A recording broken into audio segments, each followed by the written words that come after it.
Run steep, get high. Run flat, stay low. Run the mountain, run the road. Run past the 8-stand to the commode. Oh, run steep, get high. Run flat, stay low. One stream, two guys. Mountain Outpost. Now here's your host. Hey, hello, and welcome to a surprise midweek episode of the Mountain Outpost podcast number 41. I am your co-host, Jamil Curry, here with Skizzle Fresh Skylar Hall. Good afternoon. How's it going, sir? It's going well. We are here on a Wednesday afternoon. Our schedule's aligned better this week, so we've got about a 40-minute show today, so I think we're going to try and jump right into things. But yeah, how was your weekend? It was probably pretty depressing since the Niners lost. Yeah, it wasn't great on Sunday. Listen, we shouldn't have even made it this far based on the first 7 or 8 weeks of the season. So I guess I should be happy that we performed and made it to the championship, but it did not take the sting out of it any less. And then, talking about sting, my legs are still wrecked from that mountain 10K I did on Saturday.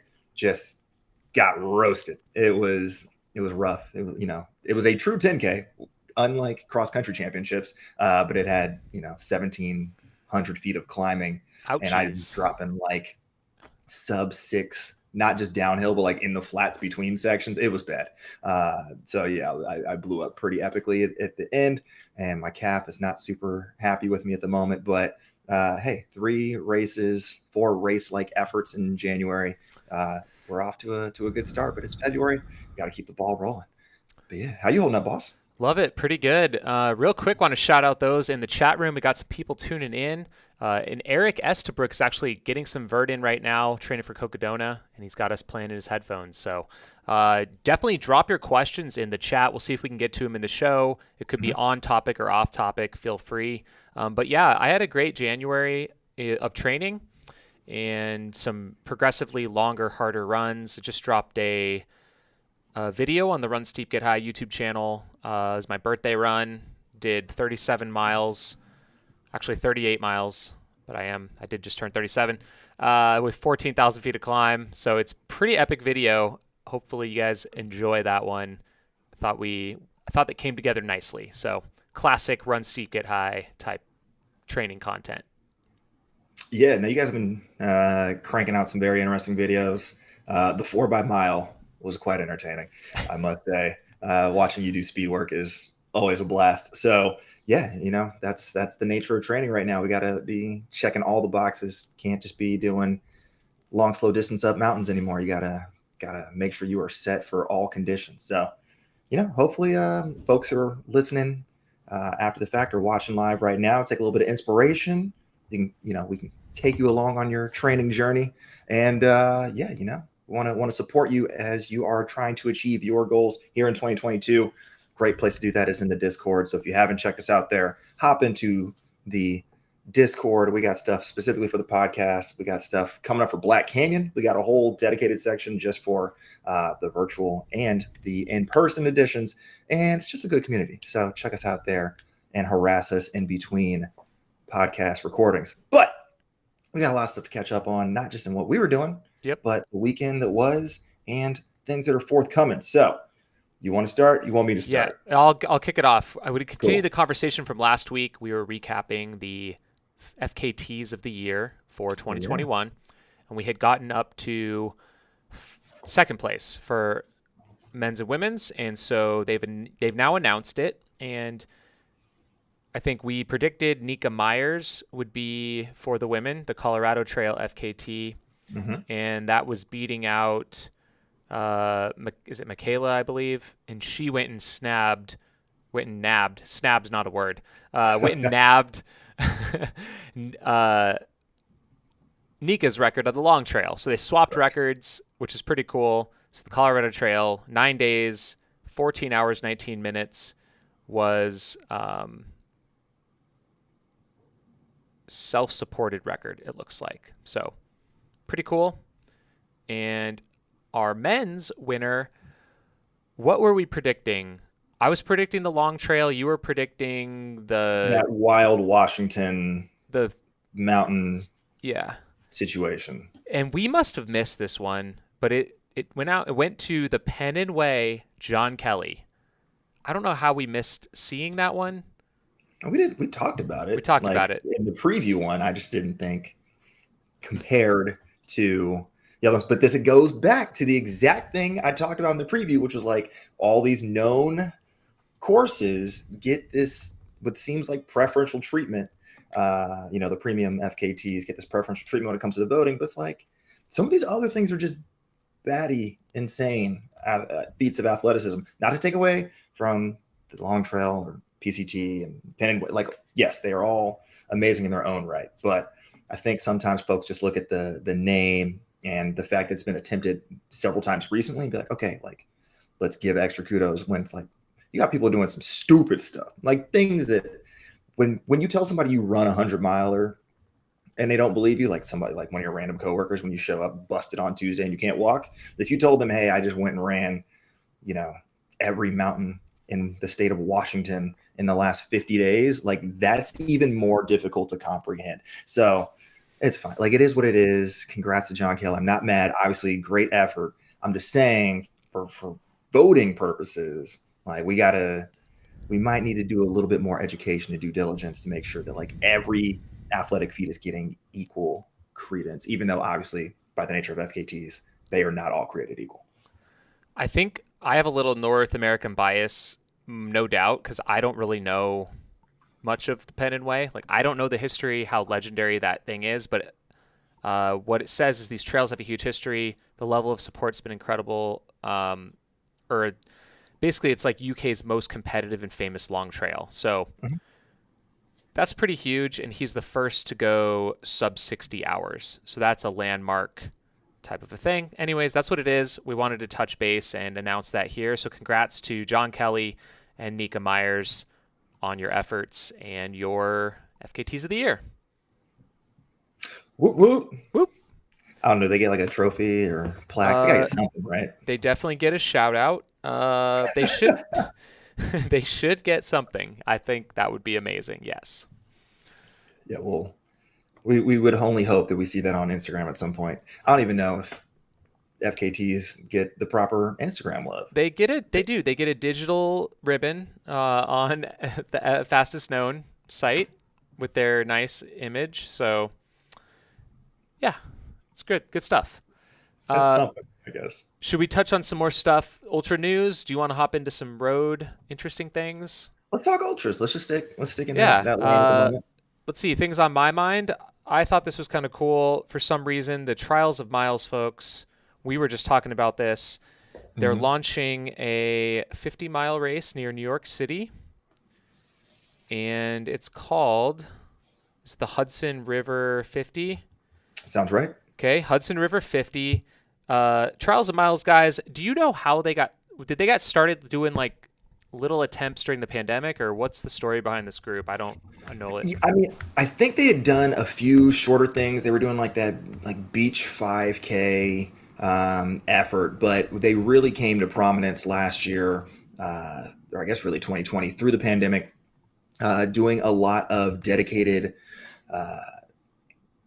efforts in specific cities like Chase the Throne that we talked about early in January that I participated in this most recent edition in San Francisco. But then they were also doing the trials qualifier. So folks, once the USA Olympic trials for track got delayed, they started hosting these safe, very specific attempts to try to get more people to hit the standards and be able to go to the Olympic trials last June. So they posted a lot of stuff on YouTube, free live streams. They took our drone idea and then crashed into a goalpost. I will never forget that. That was phenomenal. But yeah, they've been trying to celebrate local running communities and really build up not just the top echelon of the sport, but also that sort of sub-elite and hopeful echelon, and raise that up as well. So really excited to see them taking their first jump into the ultra space. And obviously,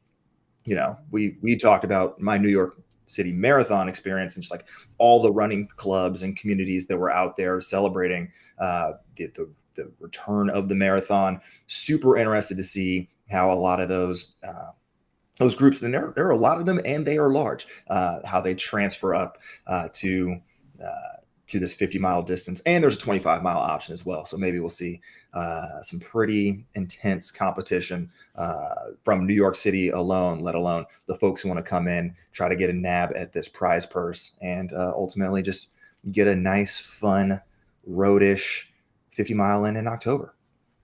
Yeah, so it's October 1 of this year. They're going to have a 25 and 50 mile along the Hudson River. I'm guessing it's going to be pretty flat since it's along the River Path Trail. I believe there's like one significant climb shortly after the start line. I think they might have just said that in like an Instagram comment to somebody. But like the full elevation profile should be coming shortly if it hasn't already dropped. But yes, relative to, most ultras that we probably talk about, I think it'll be on the, flatter end. And then which is up my alley. I love it. It's kind of cool. Yeah, no, I like the idea of it. For some reason, it appeals to me. There is prize money. So 2,000 for first, 1,000 for second, 500 for third, men and women. And then I'm curious to see if they're going to, since they have some live streaming background with the track meets, if they're going to try and do some live coverage of this event. If they are not planning on it, it'd be kind of fun to be involved with it. So we'll just see what happens. Just throwing it out there. We'll try and connect with those folks. Could be pretty cool. So nothing like New York in the fall. Exactly. Leaves start changing colors. Yeah. It's a good place to be. Yep. The humidity will not be as big of an issue as those dank summer days. I think it's primed for some entertainment. So cool. Love it. Let's see. What else we got going on? There is, I believe, Rocky Raccoon happening this weekend. I think there might be some weather headed to the area, which could make it a little spicy to even get there. Not sure how that's going to affect things. I think there's going to be a lot of cancellations in terms of travel plans. Yeah, we're definitely under a winter storm advisory until the 4th, which puts us on Friday. So, not ideal circumstances for folks, but I'm just hoping that they can put together a safe race where the conditions, the course conditions, lend themselves to safe racing on top of good racing overall. Looking ahead to next weekend is Black Canyon, and I will tell you that the weather in terms of rain or flooding is a non-factor this year. There will be the normal full course run, but with an asterisk, this could be a hot year. So they're right now, we're however many 10 days out or something. They're predicting a high of 80 degrees in Phoenix that Saturday, 78 in Black Canyon City. But by the time you finish, you're basically in Phoenix. So that's gonna spice things up a little bit. That's real. So if you are coming to Black Canyon, you might want to layer up on your runs, hit that sauna for the next week or so, get yourself prepared, and always remember, keep yourself wet on race day. Yeah. And I mean, especially with those last 10 miles are not also downhill. Like it's rugged, exposed, and are usually your last or your slowest miles of the day. So and the lowest elevation. So you've got to grind. Yeah, it's gonna be fun. So really looking forward to that live stream because we saw mayhem last year in the closing parts, and it was not that warm, relatively speaking, to that forecast. So for those who are not participating and just watching from home, get your popcorn ready, get your electrolytes ready, and let's grind out for 7 to 10 hours on the 13th. Stephen Crawford thinks I just jinxed them on this podcast by making that statement that there's not going to be any weather-related changes. But I don't see it. I don't see anything. There's no rain in the forecast for the next 2 weeks, so I don't It would be crazy if that happened. And the streams are not flowing at all right now, so No, shouldn't be an issue you'll this be time fine. around. You'll be fine. If you're out there at Black Canyon, you'll be fine. Just be smart about it. That's what this comes down to. And also, just stretch a lot. It's going to be a long day out there. Oh yeah. So the other interesting event, I think we'll do probably next week. We'll maybe go through some of the favorites at Black Canyon. Mm-hmm. You can catch some podcasts, Chasing Gold series, with some athletes on the Air Viper Running YouTube channel. So check those out. But I also wanted to talk about the Jackpot 100 mile. We are heading there and live streaming that the Friday after Black Canyon. And I was just up in Vegas. I was testing some equipment on the course. So really excited to see guys like Patrick Reagan, Alex Nichols, Callan Kahn, Arlen Glick, Mark Hammond. Let's see, who else do we got? Wasn't Raj Paul signed up, and did he drop out? My understanding is that he was signed up. Okay. But I have not looked at the spreadsheet. So it looks like he may have been looking to run it. He may not be running it. I don't see him on the entrance list. So we'll kind of see. But there's about 77 people in the USATF 100-mile national championship. As far as the women go, we've got Camille Herron, Stephanie Flippin, the defending champion from last year. Let's see, Loretta Toboski-Horn. Nicole Manet is going to be out there. Whitney Richmond, a lot of names you are familiar with at Desert Solstice are going to be out there running. So we're excited to be bringing that to you. That'll be Friday, February 18th. And I don't know, that's kind of my ultra update. I don't know, there's a whole lot else going on. I guess, yeah, the one other thing that we talked about was some news that I just found out about via the Dylan Bowman's Free Trail podcast with Jim Walmsley. I caught a little bit of it, but Jim is going to be moving to France, to the area where UTMB is held, and he's going to be living there for what he hopes is a year and a half. He's going to have a full 2-cycle buildup towards the UTMB. I'm sure that it is his goal to win that race in his time over there. Very interesting shakeup. Yeah, he alluded to these plans on the Sweat Elite podcast, not just a YouTube channel. They also do pods. Back in, I want to say late December, might have been like around Christmas time, and they were flirting with the idea of what that would look like. Whether that'd be a 1-year or a 2-year move. And he was saying he thinks this first UTMB will really be like the lesson, the learning component, spending time out there, making sure he gets it right, and then obviously trying to execute in the second iteration. So glad to hear that a month later, that plan is full systems go. Sounds like a lot of folks are heading out to France for longer term stints these days. So we'll see what that means for his success at UTMB and what other events in the area he's going to get into, because it's not like that's the only race that happens out that way. So with the proper support from Hoka, we'll see, who knows, will he do some more mountain type running just to ensure that he's really able to execute on those more technical terrains. We'll see. I would guarantee he will do some other events for sure. Yeah. It's so funny. I think I'm taking a similar approach to Barkley this year, or actually kind of the next 2 years. Even though Jim has done UTMB a bunch of times and I've done Barkley a bunch of times, I'm really looking at a 2-year journey from here. I finally hired a coach, been having a good build up. This year to me is like relearning and acquainting myself with like a proper strategy to go for it, with like a full intention of next year definitely making it the goal. So we'll see how those storylines unfold. We did have one comment here regarding this story from Brian Aaliyah in the chat. What happened with his Flagstaff crew? He said some relationships fell apart or changed.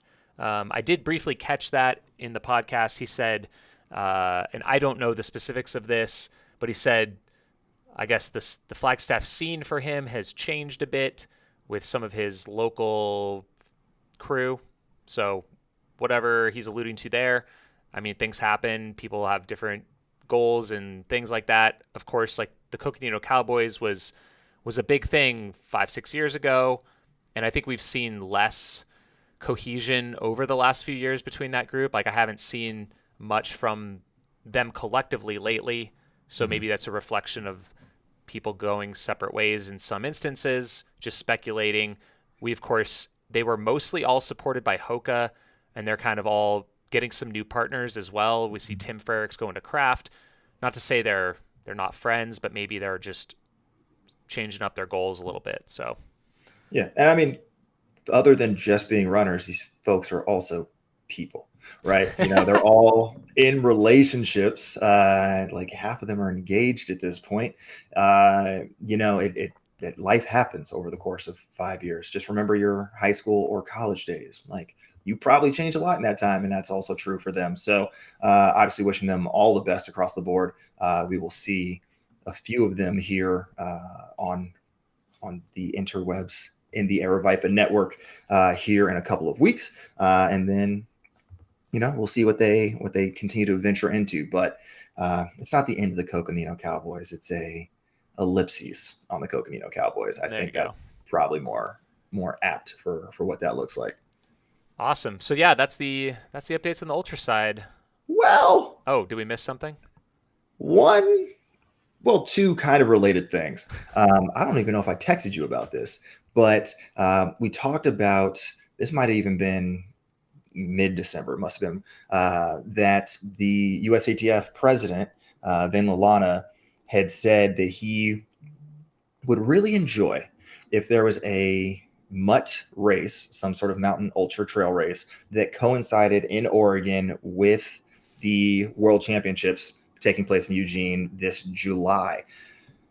Recently announced, came out in the meeting minutes, that there is officially going to be a 50K. It will be the USATF 50K Championship, and it will be occurring in Corvallis, Oregon during the first weekend of World Championships. World Championships, 2-week affair. So the Oregon 2022 50K, I think there's a better name forthcoming. I don't actually know. It is listed as that. That's super interesting. Yeah. So that's going down on July 16th, if I remember correctly. Yep. So that's going to be a very exciting way for folks to come to the Northwest and really explore Oregon. And hopefully we actually get some blending between the sort of traditional track road folks, because there's also going to be a road marathon that happens at the World Championships, and then some of this 50K love as well. So if you're a fan, if you're going to spectate, or if you're just somebody who lives in Oregon and wants some more shine on Corvallis, which doesn't get a lot of shine because it's not Eugene, and Oregon State is kind of just like the forgotten stepchild of the Oregon school system, then there's your chance. So get excited for that.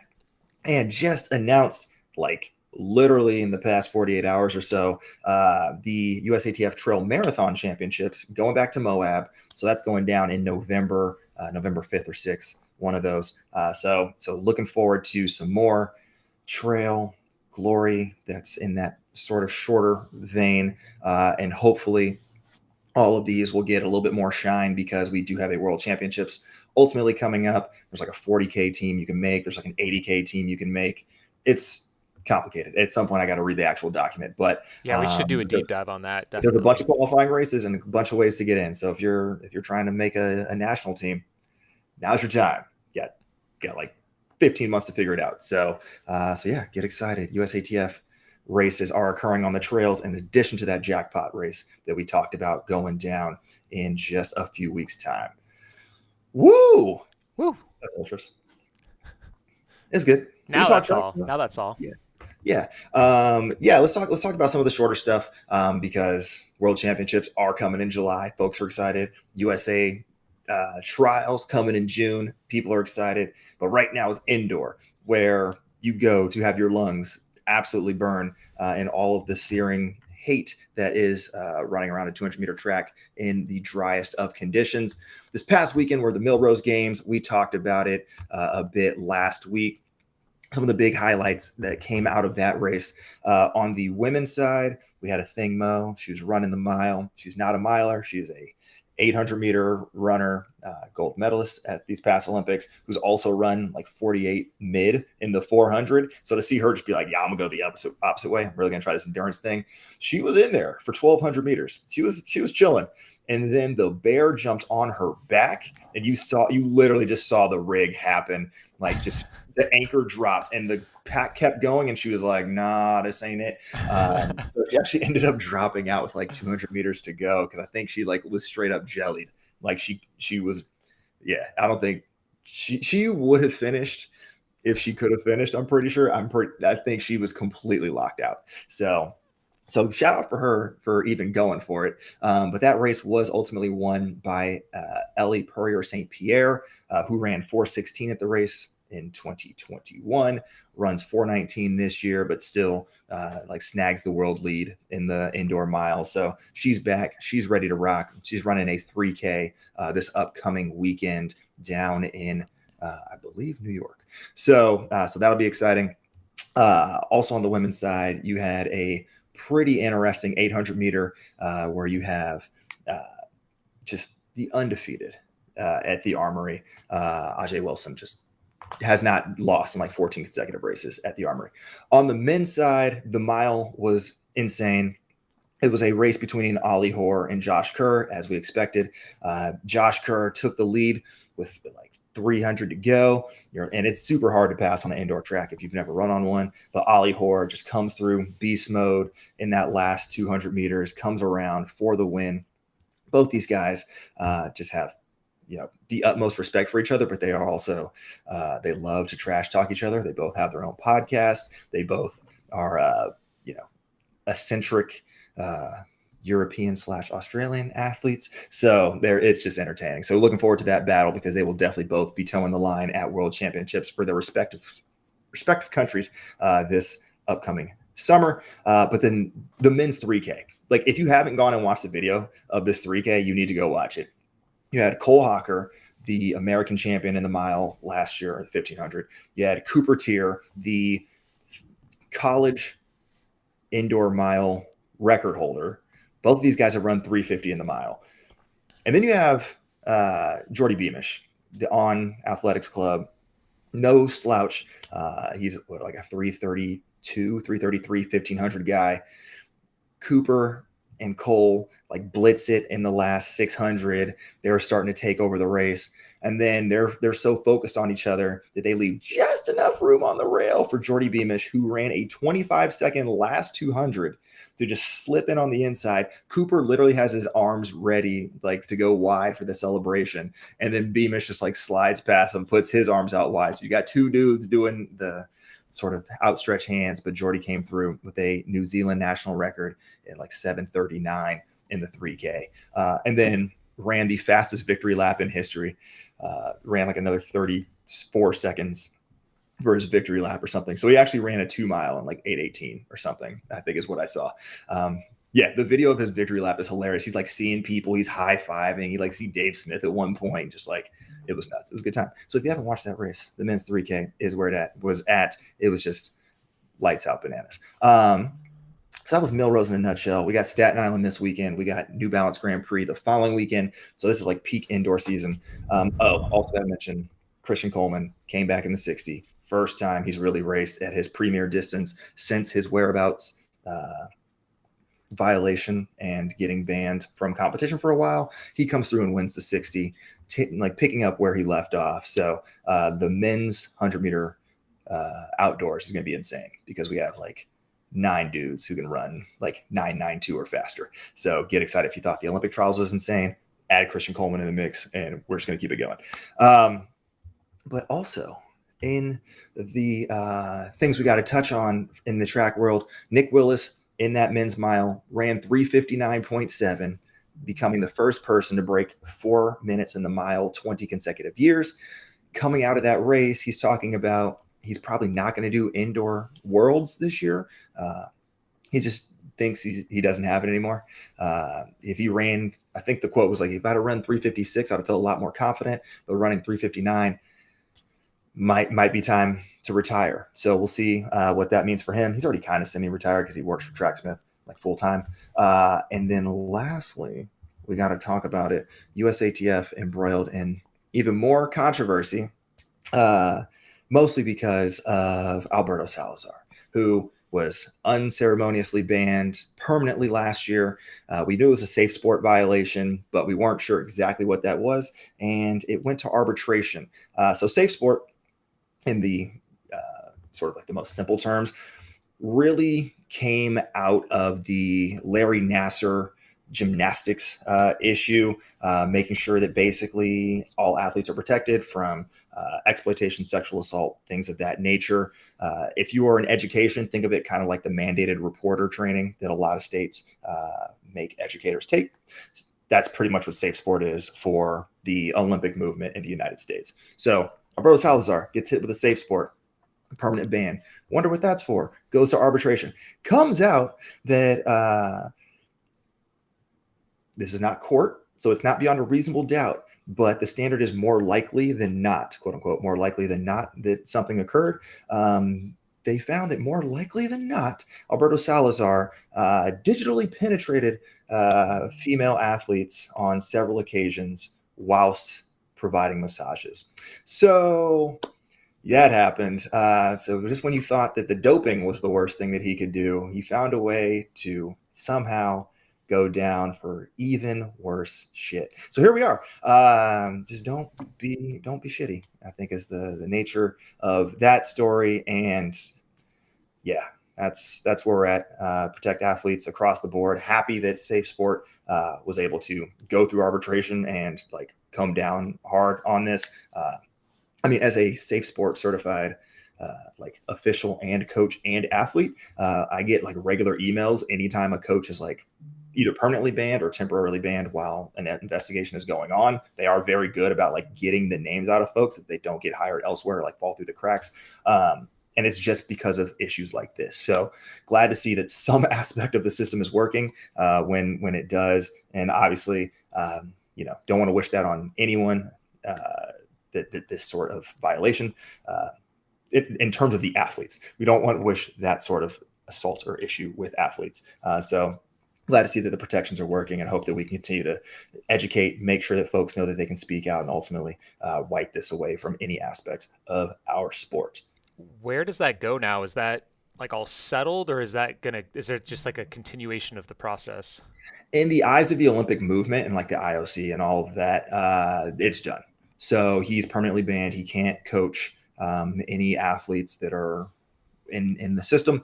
Obviously, there are criminal or civil issues that this does not touch upon. Could happen. So, exactly. So if the athletes did want to press charges, again, that standard is going to be higher because it's beyond a reasonable doubt, and all that comes along with that in the United States judicial system. But in terms of his ability to be at track meets, to coach from the sidelines, all of that's going to be that it's done. So.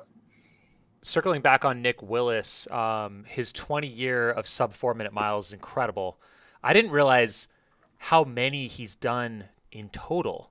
I saw a list. It's like 62 or 63 lifetime sub 4s. So some years, even as of just the last few years, he's doing 5 or 6 a year. Yeah. Which is incredible.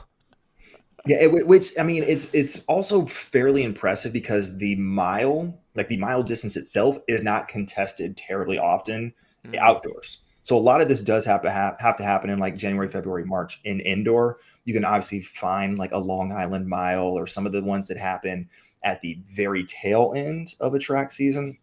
But yeah, he's been doing this for quite a regular amount of time and being like hyper competitive all throughout. And obviously, to see him being beaten, paced potentially by Hobbs Kessler, someone who is half his age at Millrose, like it just shows that he's also still contributing to the overall ecosystem.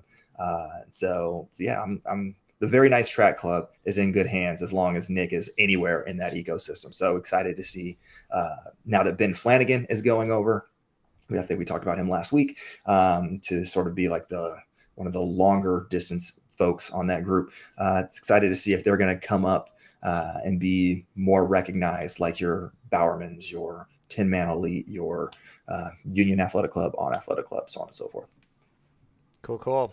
Well, we got about 5 minutes left on today's show. If you guys have any questions in the chat, please definitely drop them in. Let's see. Trails Von Mutter says, I'm one who wishes elites who drop with 80 to 90% of ultras covered just finish them out as well. Wishing that, is it a thing? Finished it. Nothing. Yeah. Nothing. Finish that out. So yeah. Just wishing for it. If you watch the video, there's a good chance that she might have not really actually gotten to the finish line. Like, her legs were jellied for sure. So, and that was that the mile? The mile, yeah. Yeah, like I think with like just before the 1200 mark, so probably like 1140, 1150 in, as they're about to hit that home stretch, you just see her get shot out the back of the group. And it's just like, oh, this is how it happens. Anyone who ran in high school probably has seen that person who, even in the 400, who goes out and then like rigs in the second turn.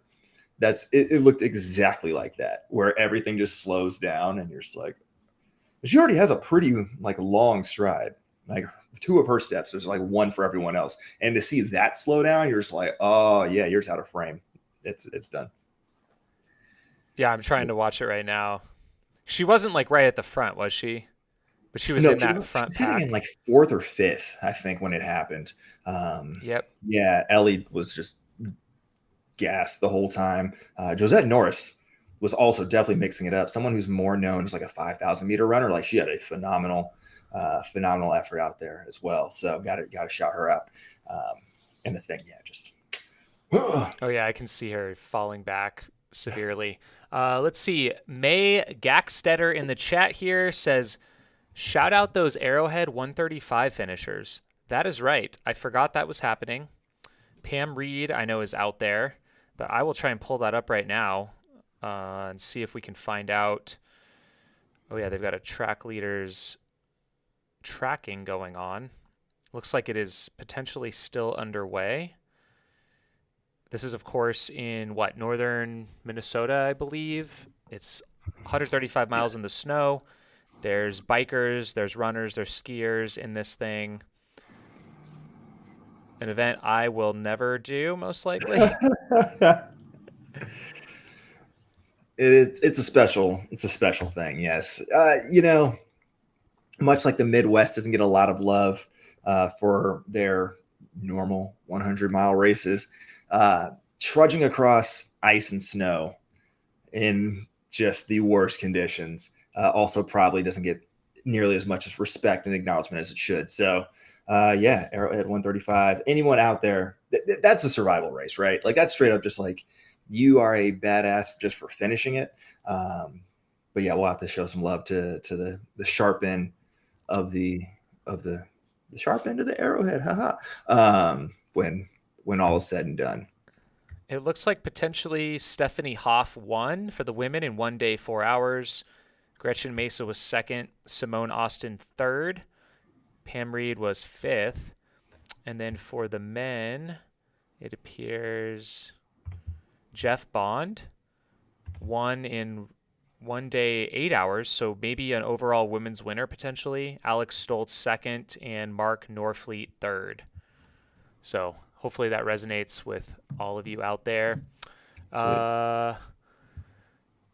Beast of Burden 100 happening this weekend. 100 miles on the snow-covered Erie Canal in single digits. Nope. Out. Guys, it's insane. It says Steph Hoff dropped. It's windy as hell. So I'm not sure. I can't decipher these track leaders' results. Someone please help me. Yeah, I got nothing. It's the time of year, winter races. If you want to do those, there's plenty available. If you want to come run down in the sun, come down to AZ.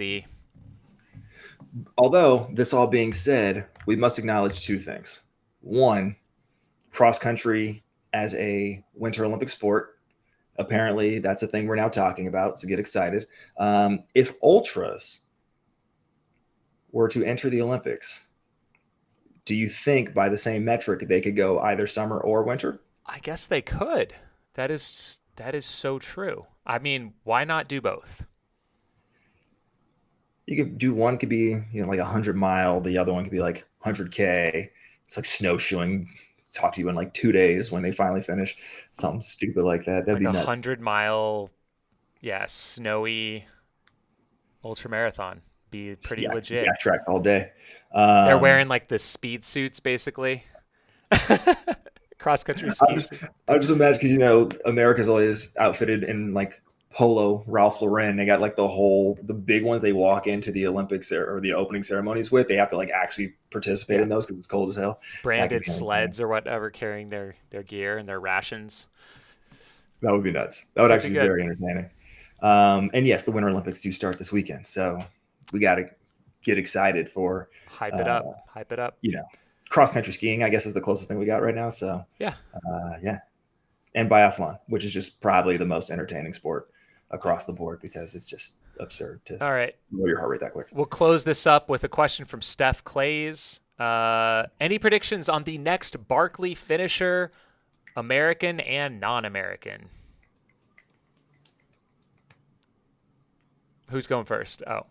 Oh, you I obviously. mean, next American finisher right here. That is the goal, and it will happen either this year or next year. Putting it out there. Non-American, I would say Carl Saab. Yeah, it's Sabe. probably fair. Yeah, I think he's going to be the one to do it. Yeah, I don't disagree with that. I think a lot of it, when it happens, is going to be dependent on are people traveling at this moment. America is sort of in a better position than some other countries, and so it's just a matter of can those international runners come over for Barkley, and you just sort of like where the state of the world is. But yes, I think as in terms of personnel, those are probably your most likely folks. I'm just saying, who knows? You versus Courtney coming down to a kick. I was also going to say, I think we know who could be our first women's finisher as well. Yeah, for sure. It's just a matter of when, and who knows? Well, I guess we'll find out in 5 to 26 months. Who knows? Who knows when Barkley is anymore? Yeah, no one knows. No one cares. No one cares. Well, people care, but follow Keith Dunn on Twitter for your updates. All right, we got to wrap this show up. You want to do the outro stuff? If there is any. You always close it off so well. Yeah, that's fine. Cool. If you're watching live right now, while you're here, just hit that subscribe button, like just below us, and then hit that little bell next to it. So when we do weird times of day and where in the week and whenever in the world, you get that push notification and know that we're live. If you're listening to this after the fact and you're watching it on YouTube, same rules apply, but listen to us in your podcatcher of choice in the Steep Life Media channel. Jamil talked about chasing gold. Folks getting excited for Black Canyon. All those pods are also going to be available to listen there. So make sure you take us along on your running journeys as we work towards Black Canyon in just less than 2 weeks' time. But other than that, it's been a pleasure having you guys. Make sure to chat with us in between these podcasts in the Discord, linked down below in the description. And until next time, he's been Jam Jam. I've been Skizzle Fresh. This has been a podcast, and we'll catch you guys later.